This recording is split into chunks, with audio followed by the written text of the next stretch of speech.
Right on the Money. Special coverage with Dave and Dejanovic. Let's go right on the money to save you money from getting ripped off. Because we know right after Black Friday comes Cyber Monday. Dave, are you a big Cyber Monday shopper? I start planning my Black Friday, Cyber Monday, all that like a month in advance. You do? Well, just because all the sales come up a month in advance. So I mean, it's not like Monday means anything. It's just we've been doing it. They've been calling this whole month of sales, Cyber Monday or Black Friday. So in a few moments, some tips on how to stay safe and like recognize fraudulent websites, copycat websites that look a lot like the real thing, because that's the thing. Deb, I have a little admission to make on this recently. Can you do it now? I'm not going to wait for I this. may have got gotten. My brother and I, we both got gotten. What happened? Well, I was on TikTok, and there was a really... Sorry, this is such a stupid thing. I can't believe we fell for this. You and your brother, both in your 40s. What happened? So an ad comes up on TikTok. Yeah, it was an ad for an amazing deal on king crab legs. We had to reverse the charges. It was not legitimate. When was this? I don't want to admit. It was a few weeks ago. Oh my gosh! It was a scam? Yeah, totally. We ordered like 5 pounds of king crab legs for $100. It should have cost me like $500. Too good to be what true. A great deal! And you click the link. Oh, Deb, we gave them the credit card information and everything. You know what, scammers, just take my money. Just please. Here's my Social Security. Here's my 401k. Just dive in, buddy. Did you get your money back? Yeah, we reverse charges. So you used a credit card? Yeah, ccredit card. Oh, thank goodness you didn't use a debit card. Because if they would have taken money right out of your checking account, you would have been coming to me for a little payday loan. 40% interest. Matt Beaudry, perfect timing for you to be He's in just studio. shaking his head. Shaking his head. Protective security advisor for Utah for the Cybersecurity and Infrastructure Security Agency. Kind of a brand new federal agency, been around about 5 years. But we appreciate you being here because you guys have a lot of information about what not to do. And at the top of the list is click on a random ad that comes up in your feed, in your TikTok feed or your Instagram feed. Take it away, Matt. Dave.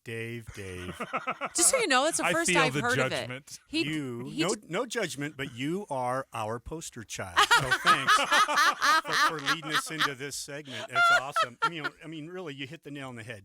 'Tis the season for shopping and for scams. Yeah. And the scam activity is incessant, but especially during the holidays. And, so we have some things we want to share on how you can avoid being Dave. So Dave, when you look at this site that comes up on your feed, it could be in any social media, but it happens to be on TikTok. What does it look like? It looked no different than any other website that I've gone. I mean, we all purchase online. We've all gone to websites for the first time and made purchases. It didn't feel any different than any other website. It didn't feel fake. The videos look professional, everything. So, what do I do? What do I do, Matt? What should he have spotted? Well, there's a number of things I want to mention, but since we're focused on this right now, let's kind of focus on, first of all, recognize the tells, okay? Because these malicious criminals, they're looking to catch you, all right? So they'll use urgent language. They'll use words that emotionally appeal to you taking action, like donate or that sort of thing. Great deal. Yeah, great deal. And, like you said at the top, if it's too good to be true, it's too good to be true. So do your homework and resist just clicking, instantly. Do a little homework, go to the company, check out their website, those ideas. Don't trust shortened URLs. Those are convenient, but they can lead you down a bad rabbit hole. What do you mean by that? Well, I don't want to mention certain links by name, but, a lot of people will use apps to shorten the link to their site, like a Bitly or something like that. Okay. And so be careful about those, right? Again, research the company that you're considering purchasing from. And also check out the address in the website's address, because one letter misspelled can lead you to the wrong place, like Amazon, right? Oh, okay. And I was looking up some statistics. We typically, 40% of us shop on our phone when we are shopping online. So the font is like one font all of us at my age have bad eyes. We've got to hold our phone across the room to see it. So if maybe that would help to actually take some of those purchases on a 45-inch computer monitor and make sure, because one little letter means they faked a website or copied a website to make you think it's real so they can get your credit card information. Right. They're purposely misleading you so they can take advantage of you. And really, what we're wanting to do with this type of message during the holiday season is make cybersecurity just intuitive and natural, just like when you get in your car, you put on your seatbelt. When you come to the crossing at the street, you look both ways before you cross. This is, just a new safety skill that we want everyone to start practicing. Did I do anything right? Yeah, you reversed the charges. You recognized the problem, and you reversed it. I also think using a credit card is great advice. I read that even on your website. Using a credit card makes reversing the charges so much easier because you can report the fraud right away to the credit card company, and then they delete it from your account because you got it deleted from your account. Yeah. If you would have used a debit card, that fake site would have gone in and depleted your checking account of whatever $100 for 5,000 pounds of crab legs. That's too good to be. But it's harder to get your money back. It's harder for the bank to deal with it as well. And those fraudsters are probably long gone with Dave's money. Right. The other thing we would suggest is report that spam. Okay. I don't know how you found it, but if it's a bad website, you can report it. Right. And there's groups that are trying to take action to find these opportunists. Yeah, and maybe help somebody else as well. I also like this piece of advice that I read on your website as well. And by the way, we're talking to Matt Beaudry, and we're helping Dave through his latest crisis of buying 5 pounds of king crab legs through a fraudulent site for $100. He knew the deal was too good to be true, but he fell for it anyway. Thank goodness he got his money back. But Matt is with he's Protective Security Advisor for Utah for Cybersecurity and Infrastructure Security Agency. Here's what I like: look for the lock that's completely locked on the website address, and that means that the site is encrypted. So that means when any information you put in that site is encrypted, and it's really hard for hackers to get your information. That's right. A couple things you can look for: HTTPS means the site is secure and has security features. So look for that in the address, and also that lock icon. 90% of successful cyber attacks originate with someone clicking on a phishing email or the wrong link, that wasn't legitimate. And so we just need to be careful. And we're in such a frenetic season. Want to get the deal before it's gone. I've got 100 things to do on my to-do list before tomorrow.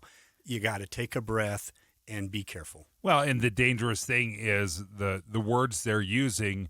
Regular marketing uses those same kind of words, like only 5 left, or it's the exact same playbook. So I agree. Like we get sucked into it. Buy anyway. now. Buy now. Don't miss. Buy one, get one free. Well, there's a couple other things we would recommend as well, and it starts with making sure your devices are secure, right? If you have it enrolled for automatic software updates are where they patch vulnerabilities, and not only all of your devices, but all of the applications that you shop through. Make sure you've updated the app with the latest operating system. Same with your web browsers. You update those because they enable the latest security features to keep you safe. We want to protect you. We want to protect your online safety, your identity, and your money. Yeah. Okay. The second thing I'd recommend is use strong passwords. If you've got a shopping account, use longer is stronger. All right. Make a long password. Make it unique. Make it long. Make it creative. Some would recommend a passphrase of your favorite words. Mine would be something like cat blue bacon hockey. No one's going to know what, and get creative with inserting symbols and other things into that passphrase, all right? Or consider a password manager. Then you have just one password, and that secure application manages the passwords for all the other devices. The one last thing I'd add really quick is enable multi-factor authentication. Some might know it as two-factor. I have that. And so that makes it so extremely difficult for an impersonator to pretend that they're you, because that authenticating factor comes back to you to make sure that through your phone. through Yeah, whatever they send device. a text message or an email back, and then you have to go in and assure the site that it's you. And I have two-factor authentication. I fought that for a long time, but now I love it. I love it. Matt Beaudry, great advice. Thanks for stopping by once again and helping our friend Dave out. It's going to be a great meal. Don't worry, I've already hacked your Twitter account with Cat Blue Bacon Hockey. Matt Beaudry, thank you. Dave and Dujanovic.